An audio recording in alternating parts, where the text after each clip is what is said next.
Ethan Shaw had died.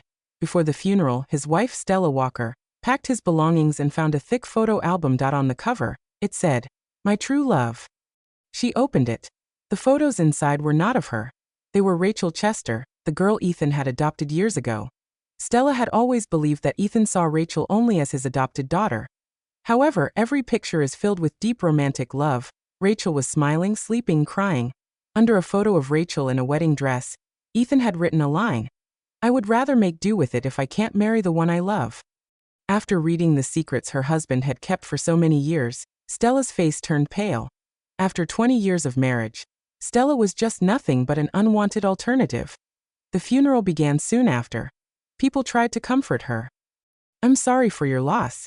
Just take the inheritance and live well." Yes, even though there are some problems with the medicine produced by Ethan's company and he must pay a large sum, he still has enough money. "You won't need to worry about your life." Just as they finished speaking, a lawyer stood up.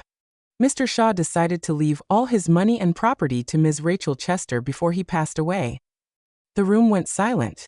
Then someone burst in. "Who's going to pay for our medical expenses then?" The families of the medicine accident victims stormed in. "She's that bastard, Ethan Shaw's wife. If we can't get our compensation, kill her to repay. An eye for an eye." They rushed at her. A sharp knife stabbed into Stella's chest. She fell. Before she died, she saw Ethan's cold face in the funeral photo. She slowly closed her eyes. "I would never marry you if I could ever live again." When Stella opened her eyes again, she was in a messy bedsheet. Before she could react, she heard a cold voice. "I've called our parents. The wedding will happen in 5 days. Are you happy now?" Stella looked up and saw Ethan. He was not the 50-something man who had died. He looked like he did in his early 30s, young and full of life. She realized she had gone back to the days before she married Ethan. Their families had arranged the marriage when they were kids. But Ethan never liked her. He kept delaying the wedding, and she became Harburia's laughingstock. One day, Ethan got drunk. Stella ran into him by accident, and they ended up sleeping together. Ethan always believed she had planned it. He hated her even more. Still, he took responsibility and married her. After marriage, Ethan treated her coldly. Still, Stella gave him everything. She gave Ethan all the Walker's assets when he needed money.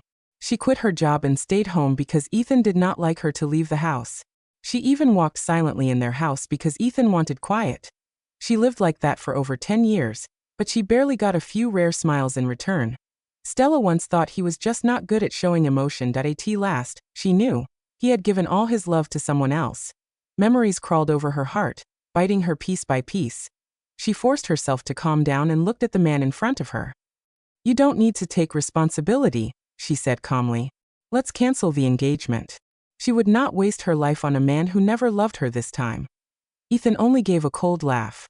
"Are you playing hard to get again?" Stella froze. She remembered how much she had loved him back then.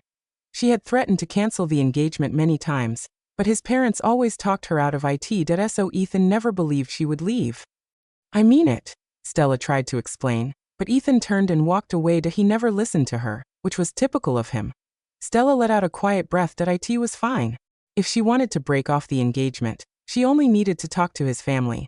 For the time being, she had something more important to do. She made a call. "Professor, can I still apply for the Artemis project at the space base?" The professor sounded surprised and happy. "Of course you can. You were their top pick. But as I told you, this is a top-secret project. You won't be able to return nor contact anyone for 10 years once you enter the Northwest Research Base." "Are you sure?" Stella studied aerospace in college and ranked at the top. Her graduate work focused on critical national technology. After her graduation, the space base offered her a spot. It was her dream. In her past life, she gave it up to marry Ethan. She would definitely pursue her dream this time. "I am sure." The professor was thrilled. "Great. The project starts soon. You will leave in 5 days. Say your best wishes to your family right away."